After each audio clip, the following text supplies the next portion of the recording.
Bincang Sajua, menumbuhkan karakter dan kebajikan dengan menghadirkan narasumber inspiratif.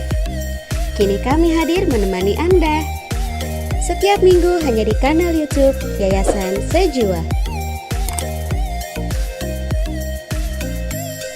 Jangan lupa subscribe dan bunyikan loncengnya ya. Aku pengen tahu Mbak Ari, kira-kira apa sih yang Bapak lakukan sehingga Mbak Ari tuh betul-betul kayak cinta ya dengan bidang akademis ini ya. Dan kalau boleh aku bilang, Mbak Ari ini punya ketekunan yang luar biasa ya. Jadi tekun, tangguh ya sampai tercapai apa yang diimpikan. Dan terutama Mbak Ari kayak punya mimpi gitu ya. Nah, aku pengen dengar nih impian Mbak tuh sebetulnya apa dan bangkitnya dari mana sehingga pencapaian menuju impian tadi kayaknya terus Mbak lakukan sampai sekarang. Masih pengen belajar lagi. So, impian itu datangnya dari mana Mbak? Ya, kalau impian saya sih sederhana sebetulnya Bu Dina, saya cuma ingin jadi orang yang bermanfaat gitu. Cuma memang ingin jadi orang yang bermanfaat itu seperti apa, turunannya banyak gitu. Dan peran saya pun di dunia ini gitu ya kan tidak satu, ada banyak. Dan masing-masing peranan itulah yang saya coba untuk definisikan kira-kira kemanfaatan apa yang bisa saya berikan sebagai istri, sebagai ibu, maupun sebagai dokter atau peneliti. Seperti itu Bu Dina kalau ditanya cita-cita ya. Kalau tentang Bapak ya, waktu saya kecil sih Bapak memang tadi seperti yang saya bilang ya, disiplin, tapi juga tidak memaksakan dalam hal harus belajar, harus nilai sekian, ranking sekian. Itu sama sekali enggak sih. Bahkan saya tuh mungkin termasuk anak yang agak tertinggal, agak bodoh waktu SD ya. Baru mulai muncul kesadaran untuk menarik nih kayaknya belajar gitu mungkin sekitar SMP. Dan sejak saat itu ya udah otomatis sih, jadi nggak pernah disuruh-suruh belajar ya karena senang aja sih Bu. Terus Mbak kan 7,5 tahun nih di Belanda ya, ambil kedokteran ya Mbak di sana sampai PhD-nya. Itu ceritanya gimana tuh memilih Belanda itu Mbak? Ya awal mula sih nggak sengaja, nggak diniatkan untuk segitu lama Bu. Awalnya pengen ngambil program master aja untuk bidang clinical epidemiology, itu bidang yang saya tertarik waktu saya koas ya. Ikut beberapa penelitian di grup mahasiswa dan saya ngerasa itu saya banget gitu ya kayaknya bidangnya. Terus saya rencana ambil itu. Saya alhamdulillah dapat beasiswa dari Utrecht, kemudian berangkat sampai di sana ternyata ditawarkan oleh supervisor program master saya untuk sekalian aja lanjut PhD, ada project yang bisa kamu kerjakan di Indonesia gitu. Dan waktu itu saya cuma berpikir why not gitu, ini kesempatan mungkin nggak akan datang 2 kali, jadi akhirnya lanjut PhD, ada overlap juga dengan masternya, jadi bisa lebih singkat. Kemudian ya sisanya ya akhirnya setelah selesai PhD, alhamdulillah tahun 2016 waktu itu selesai. Kemudian saya kebetulan juga bertemu dengan jodoh, dengan suami saya di sana, sama-sama memulai rumah tangga di Belanda waktu itu. Dan karena suami saya bekerja di sana, jadi belum bisa langsung pulang ke Indonesia. Saya memutuskan untuk coba cari kerja juga di sana dan sempat menjalani beberapa pekerjaan juga di sana sebagai dosen muda, kemudian juga pernah di perusahaan nutrisi di Belanda untuk sebagai researcher untuk clinical study. Mantap. Kembali ke Indonesia banyak pengalaman ya. Oke, ya. Dika, silakan Dika. Ya, terima kasih Mbak Dina pertanyaan dan juga Mbak Ari atas jawabannya. Tapi aku ada sedikit penasaran nih Mbak. Tadi kan Mbak Ari bilang Mbak Ari diberikan buku tentang kehidupan oleh Pak Sukiman ketika berusia masih anak-anak.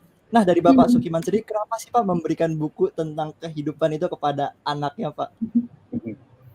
Ya kebetulan itu memang buku cukup menarik. Jadi bagaimana kita itu punya cita-cita dan kemudian untuk meraih cita-cita seperti apa sih kan harus dirancang ya. Jadi kita harus merencanakan hidup ke depannya itu seperti apa gitu. Ya, itu intinya dan kebetulan Ari tertarik dan ternyata saya baru dengar hari ini juga kalau buku itu ternyata memberikan kesan. Gitu. Tetapi saya akan tambahkan tadi apa yang disampaikan oleh Mbak Ari tadi, bahwa sebetulnya saya sendiri secara pribadi kan ya sudah senang lah anaknya selesai dokter ya, dan juga di FKUI karena memang hobinya itu ikut kegiatan-kegiatan itu ya, cukup sekali ikut berbagai lomba-lomba, bahkan itu dari mulai SMP ya, dari mulai SMP, SMA pun juga banyak sekali lomba yang diikuti, bahkan di SMA sempat meraih ikut olimpiade ya, olimpiade sains nasional, dan sempat meraih teori terbaik ya nasional, sehingga mendapat trofi waktu itu dari presiden. Kemudian di kedokteran UI juga menjadi salah satu mahasiswa berprestasi juga yang alhamdulillah juga meringankan karena kemudian memperoleh free untuk uang semester ya, walaupun bukan itu yang dituju ya, tapi memang senangnya seperti itu. Nah, tapi ketika pamitan ingin ke Belanda, waktu itu saya diam, saya tatap dalam-dalam ya, Mbak Ari mungkin masih ingat. Kemudian setelah lama baru saya berucap, Mbak, sudahlah, Mbak Ari sudah jadi dokter, praktek aja dulu lah jadi dokter. Nanti kalau sudah mau lanjut lagi, nantilah, tidak sekarang. Tetapi apa jawaban Mbak Ari? Jawabannya, Pak, soal jodoh itu sudah diatur oleh Allah dan bisa ketemu dimanapun. Itu jawabannya. Nggak nyambung ya dengan apa yang ini. Tapi memang dalam hati saya rupanya bisa ditangkap. Ya. Kekhawatiran saya ya sudah 24 tahun, Budina ya. Jadi sejak mulai dari ya apalagi SD, SMP, SMA, bahkan di FKUI itu belum pernah ada cerita punya teman dekat laki-laki. Belum pernah. Jadi serius sekali ya, dan nah ini gimana terus mau berangkat ke Belanda lagi.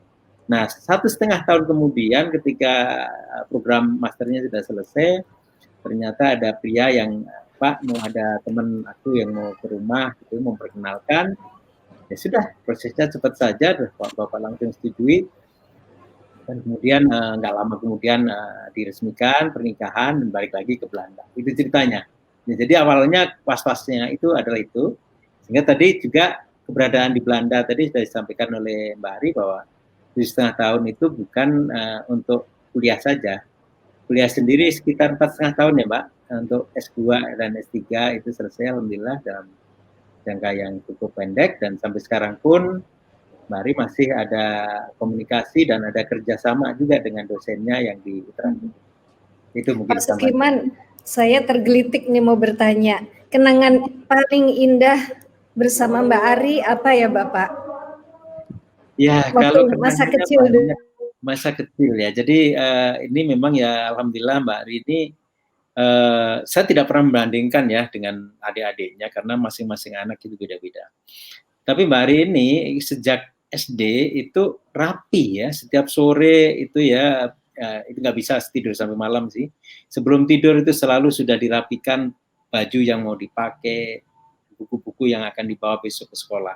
Tapi pagi-pagi nanti entah jam 4 atau jam berapa itu sudah bangun belajar di pagi hari.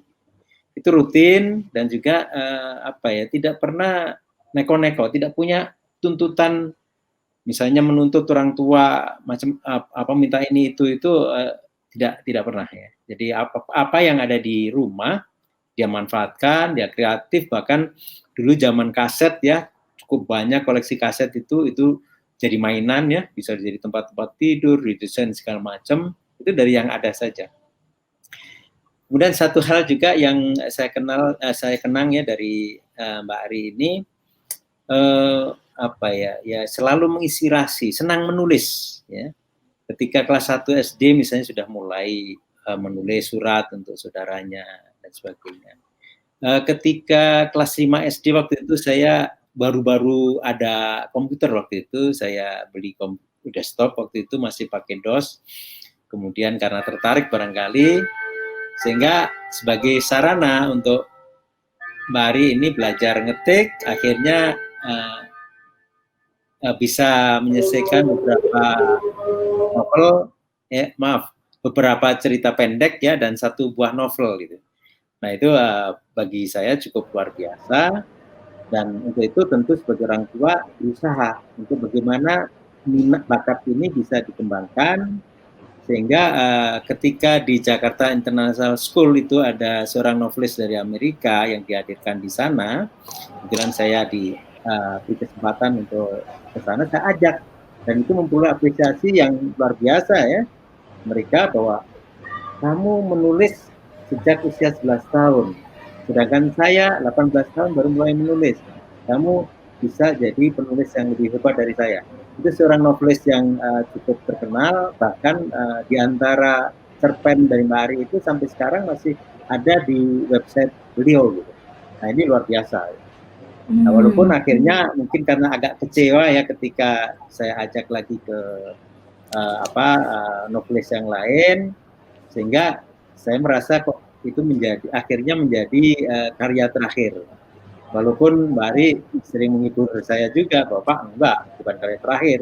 Sekarang karya-karya saya banyak ya, bahkan dimuat di jurnal internasional. Ya, berapa Mbak? Lebih dari 8 ya. Tetapi sebagai karya fiksi itu karya yang terakhir. Demikian Karena apa Pak? Masalahnya apa Pak sampai berhenti membuat novel tadi? Jadi ceritanya itu saya bawa ke novelis juga yang nasional untuk minta bimbingan. Gimana cara supaya anak saya ini minatnya menulis ini bisa berlanjut. Ternyata baru baca judulnya waktu itu Misteri di Ujung Kota. Nah baru lihat judulnya langsung ditanya, kamu percaya sama hantu? Ini nilai edukatifnya apa gitu?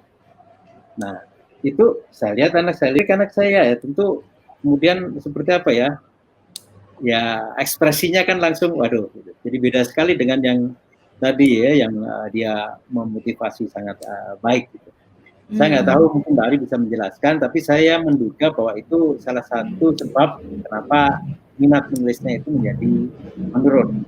Dan ini terbukti juga ketika SMP, Mbak Ari itu adalah NEM tertinggi sekota Depok. Dan diantara, termasuk bahasa Indonesia waktu itu pelajarannya. Tapi diantara pelajaran yang diujikan, bahasa Indonesia itu menjadi yang terendah ya, hanya 9 kalau nggak salah nilainya. Di antara yang pelajaran yang lain, yang padahal ini tadinya paling disukai bahasa Indonesia. Itu Bu Dina. Ya. Jadi peranan penting ini.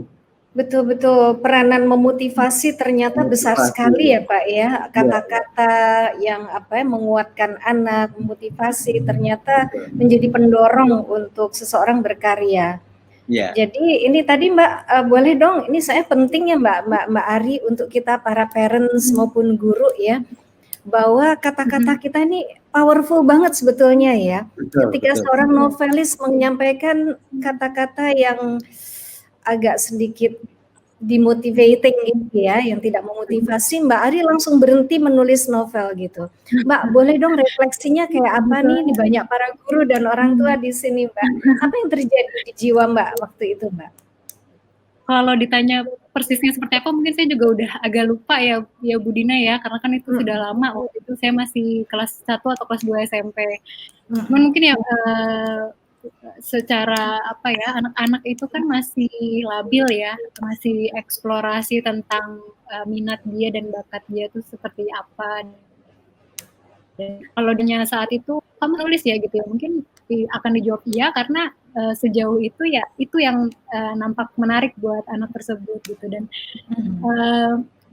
ini juga mungkin perbedaan antara gaya orang barat dan gaya orang kita gitu ya. Mungkin orang barat itu cenderung ke anak-anak itu encouraging, support gitu, walaupun mungkin misalnya hasil karyanya itu kurang baik gitu, tapi tak pernah dibilang karyanya jelek atau di komentar-komentar negatif gitu, karena anak-anak itu percaya dengan apa yang orang dewasa katakan gitu. Ketika orang dewasa itu bilang ini jelek, ya dia percaya itu jelek dan saya tidak berbakat, ya udah saya yang lain aja gitu. Padahal bisa jadi kan anak itu berproses ya untuk menemukan apa yang dia minati dan juga develop skill dia dalam bidang tersebut. Dan jangan sampai komentar-komentar negatif itu jadi hal yang membuat anak itu berhenti gitu. Sebetulnya itu mungkin pembelajarannya ya Pak ya.